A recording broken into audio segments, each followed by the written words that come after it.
Le projet Perle, Tournesol 253 de juillet-août 1997. Porte Ouverte est une organisation qui soutient des chrétiens persécutés. Son action atteint aussi la Chine, où des chrétiens souffrent pour leur foi et subissent torture et emprisonnement. En plus, les Bibles sont rares et il est formellement interdit d'en importer. Alors, le projet Perle est né. Il consiste à introduire en Chine 1 million de Bibles. La barge Gabriela est spécialement construite pour cela et remorquée jusqu'à Swatown en Fujian, côte sud-ouest de la Chine. Une barge est une grande barque à fond plat. La barge est chargée de gros paquets contenant des Bibles et pesant 1 tonne chacun. Ils sont solidement enfermés dans du plastique étanche et peuvent surnager. À minuit, le 18 juin 1981, ces gros paquets sont mis à l'eau par une ouverture dans le fond de la barge. Sur la plage, 80 camions les attendent. Aussitôt chargés, ils partent pour différentes destinations en Chine. Un camion livre 10 000 Bibles chez le pasteur John, responsable d'une église de maison. Seigneur, je te loue pour toutes ces Bibles. Les autorités sont au courant de ce qui s'est passé sur la plage cette nuit. Elles veulent retrouver les Bibles et les responsables de l'opération. Et moi qui ai 10 000 de ces Bibles dans ma maison, que faire? Cette grange est une cachette idéale. Mais la police soupçonnait John. Et bientôt. Ouvrez! Police! John est emmené en prison. Tu ne veux toujours pas nous dire où tu étais la nuit du 18 juin? Et qui sont tes complices? Impossible de le faire parler. Je ne veux rien dévoiler. Fortifie-moi, Seigneur. Comme il n'y a rien à en tirer, on va se marrer un peu.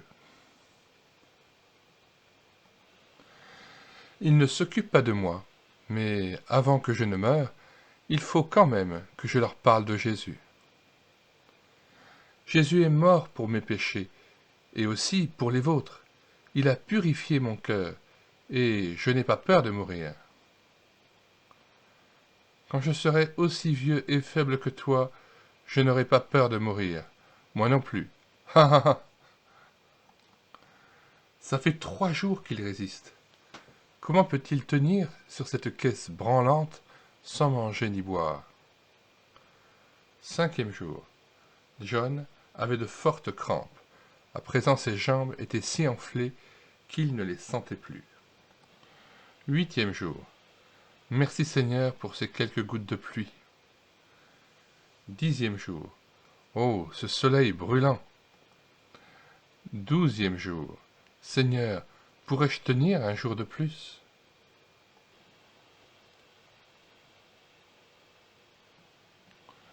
Le 13e jour. Comment peut-il être encore en vie? C'est incroyable. Je n'en peux plus. Seigneur, prends mon âme. Crac! Ah! Un peu plus tard. Mais où suis-je? Ne meurs pas. Nous voulons connaître ton Sauveur, ce Jésus. Je ne comprends pas. Quand tu es tombé, juste à ce moment, la foudre a coupé la corde. Ce n'était pas un hasard. Jésus veut devenir votre Sauveur aussi.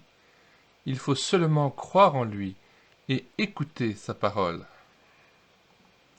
Dès qu'il est rétabli, John peut sortir de prison. Plus tard, il déterre les Bibles cachées et les distribue aux croyants de sa ville, malgré les dangers. N'oublions pas les nombreux chrétiens qui, comme John, risquent leur vie à cause de leur foi en Jésus-Christ.